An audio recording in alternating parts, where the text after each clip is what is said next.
In a small town called Eldenbrook, nestled among fields of wildflowers and dusty red roads, where the wind carried stories through the trees, lived a woman named Clara Bell. She was a candle maker, skilled, gentle, with eyes that still held a quiet spark of hope, even when life had rarely been kind to her. Clara was full-figured, broad-shouldered, with hands shaped by work, traits often misjudged by society's narrow gaze. But her heart was something no one could measure, a heart warm, forgiving, and still believing in love and goodness. One day, Clara received a letter. It came from a distant town called Frost Bend, Montana, sent by a man named Thomas Hale, a beekeeper by trade. His words were simple, unadorned. He was looking for someone to share life with. Not for beauty, but for companionship. That letter was more than ink on paper. It was a flicker of light at the end of Clara's long road, and she chose to follow it, not knowing what might lie ahead. Clara read the letter dozens of times. She wasn't used to invitations or promises, but something in Thomas's words, honest, humble, made her believe that maybe, just maybe, she wouldn't be overlooked this time.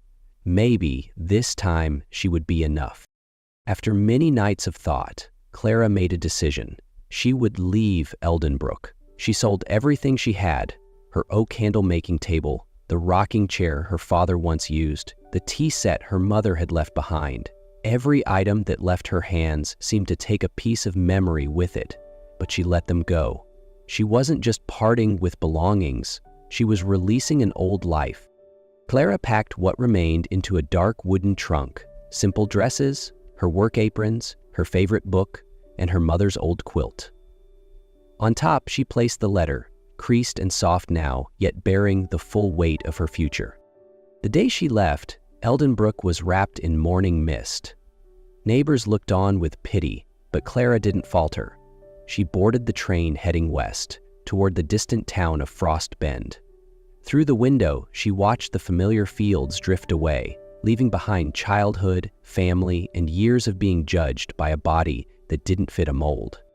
The train rumbled through snow-covered mountains, and the unfamiliar town appeared like a dream, white, silent, and bitterly cold. But Clara carried fire with her, a quiet flame in her chest, burning with hope, with the belief that if someone truly wanted her for who she was, then it was a beginning worth the risk.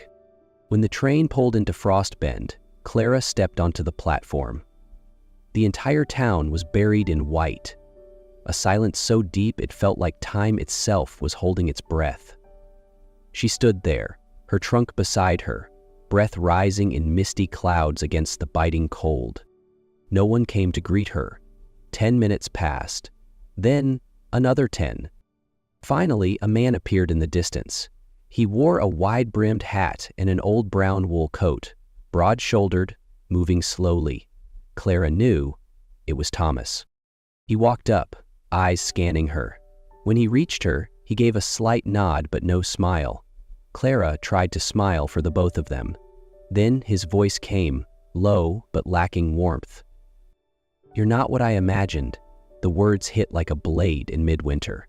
Clara froze but steadied her voice. "What do you mean?" Thomas glanced down and said quietly, "You seem like a good woman, but I was hoping for someone smaller, softer." His words, though softly spoken, landed like stones. Clara didn't cry, didn't argue. She simply nodded once, just enough to close the conversation. Then she turned away.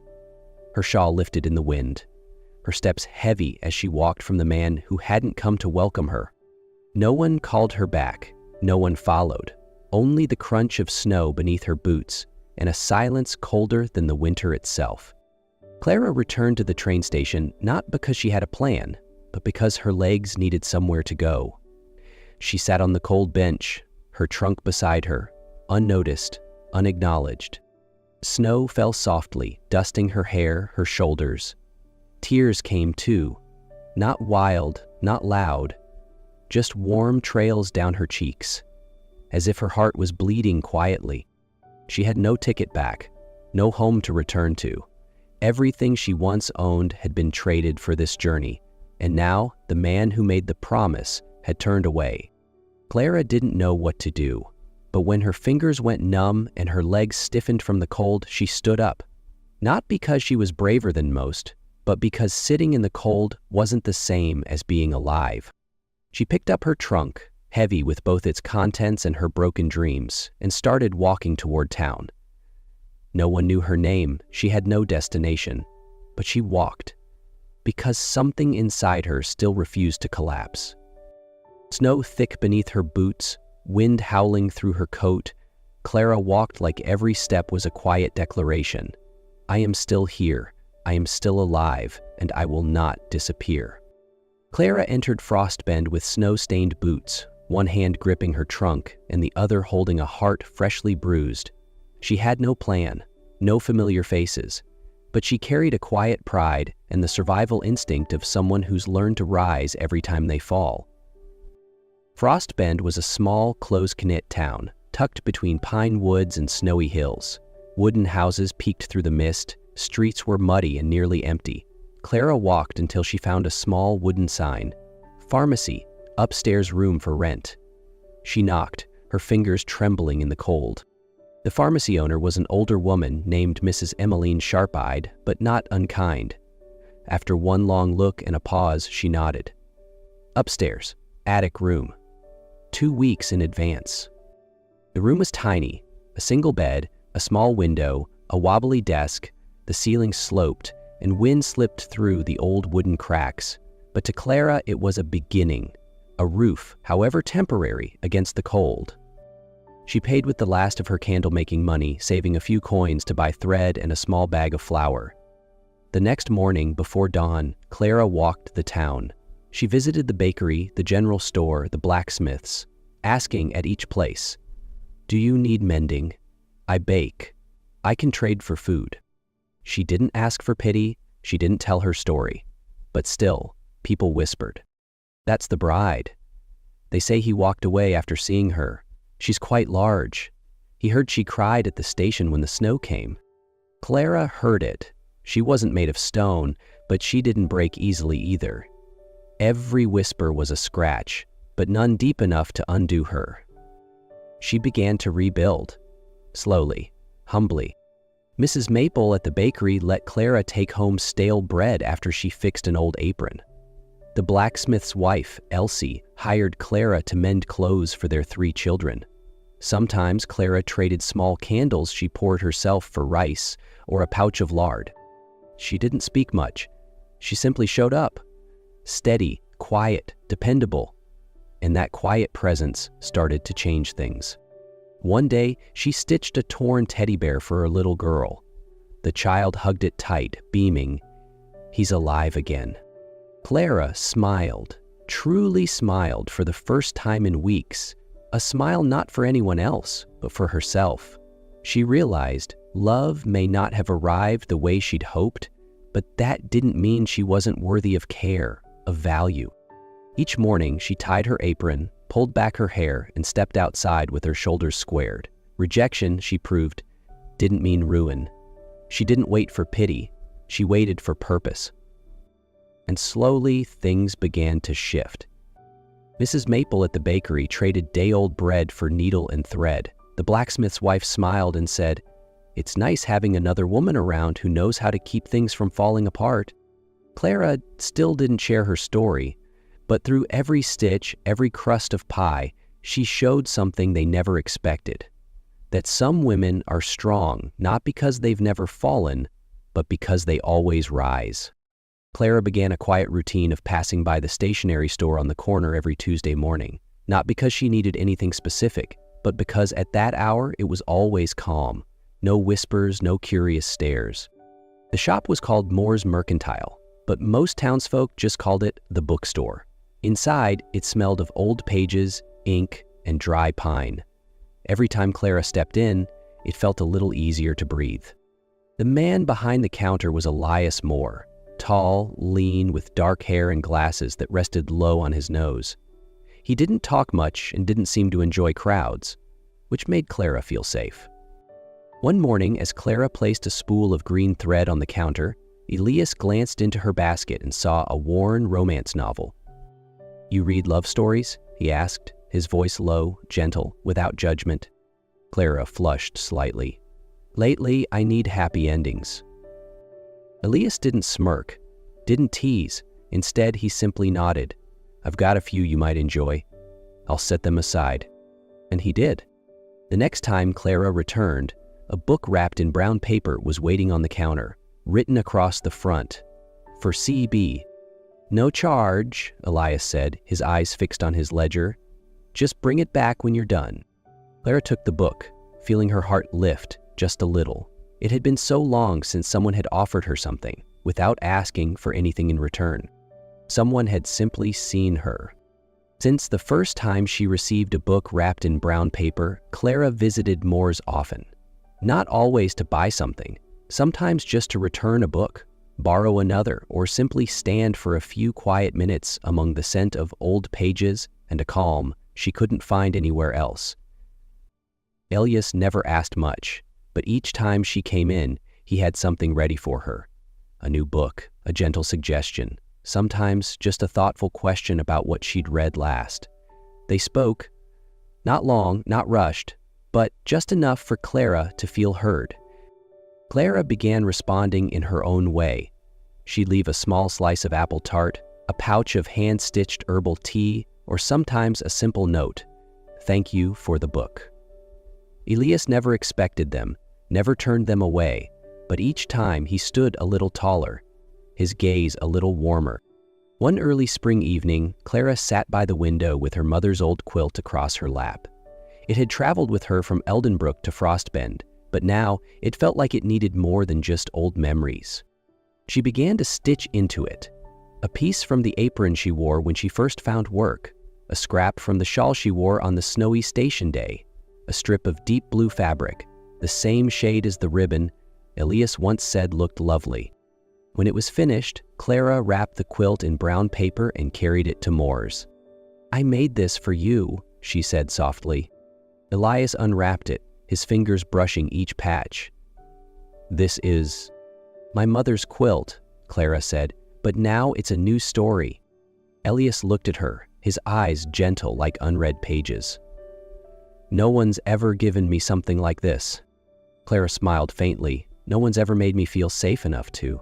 As winter slowly retreated, the town of Frostbend began to change its coat. Snow melted into trickling streams along the roads, trees began to bud, and the air carried the scent of warm earth. For Clara, everything seemed to bloom as well, not loudly, but quietly, gradually, like seedlings pushing through the last layer of frost. Elias never asked about Clara's past, never mentioned Thomas, never spoke of the whispers that still drifted through the cafe or bakery. He looked at her not with curiosity, but like he was reading a favorite book, one page at a time, slowly and with care. Clara found herself looking forward to Tuesday mornings, not just for books, not just for the silence, but for the way Elias looked at her when she walked in, as if he'd been waiting for her, even if he never said it aloud. One chilly morning, Clara brought him a cranberry tart, tied with a fabric ribbon. Elias paused when he saw the gift. "You're very kind." Clara replied softly, "Kindness isn't something to be measured." He looked at her, not hurried, not hesitant, but with a gaze that made her feel seen, truly seen, not for how she looked, but for who she was. At the town's spring festival, Clara had only planned to watch from the edge of the crowd, admiring the lanterns and listening to the fiddles play. But Elias found her the moment she arrived. "Miss Bell," he said, bowing slightly, "may I have this dance?" She hesitated. "Are you sure?" "I've never been more sure," he said, already offering his hand. They danced, awkwardly but sincerely. Beneath golden lights and gentle music, Elias's hand rested at her back, hers on his shoulder, and for the first time she didn't think of the cold station, the trunk, or the words that once wounded her. There was only Elias, and the feeling of being loved exactly as she was. After that dance, Clara and Elias didn't say much, but hands that had touched, eyes that had lingered. Something had quietly settled between them. In the days that followed, nothing changed suddenly, but everything felt gently different. Elias began stopping by the bakery when Clara was helping Mrs. Maple. He didn't say much, just bought a loaf of bread, left a nod and a soft smile, but Clara noticed. He wasn't there for the bread. One afternoon, Elias asked Clara to take a walk around the lake behind the old church. The air was fresh, wildflowers blooming through the grass. They walked slowly, shoulder to shoulder, as if the world had no need to rush. When they paused beneath a tree, Elias turned to her. "Clara," he said, voice low like a spring breeze, "I don't know where to begin. Just, from the moment you walked into the shop, everything in me started to shift." Clara didn't answer right away, but inside her, something opened, like a flower waking to sunlight after a long winter.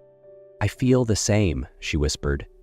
"You don't look at me like the others. You make me believe I'm worthy of being seen, known, and loved." Elias took her hand.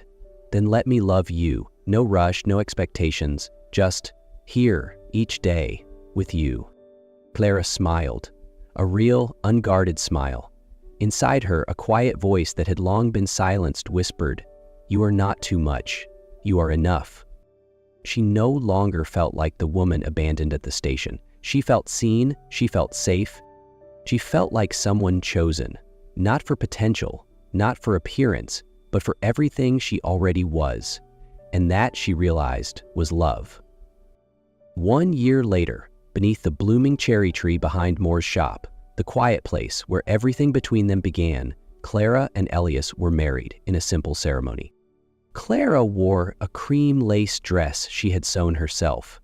Every stitch part of the story she had been slowly piecing back together. No grand gowns, no choir, just a few friends, sunlight filtering through branches, and soft laughter rising into the spring air. Elias held her hand, his eyes still as gentle as the first day. "I never knew peace until I met you," he said. Clara smiled, "and I just needed to be reminded that I was always worthy." They didn't promise a perfect life, but they promised to always see each other, as Elias had once seen Clara not as the abandoned bride, but as the woman who stood tall even when her heart had nearly frozen. The quilt Clara made now lay across the armchair in the corner of Moore's. Whenever Elias sat to read, his hand would often brush across its patched pieces, like touching a soft memory stitched into fabric. And Clara, she still sewed, still baked, but now, out of joy, not necessity. Her smile was lighter, her steps softer, because she no longer had to prove anything to anyone.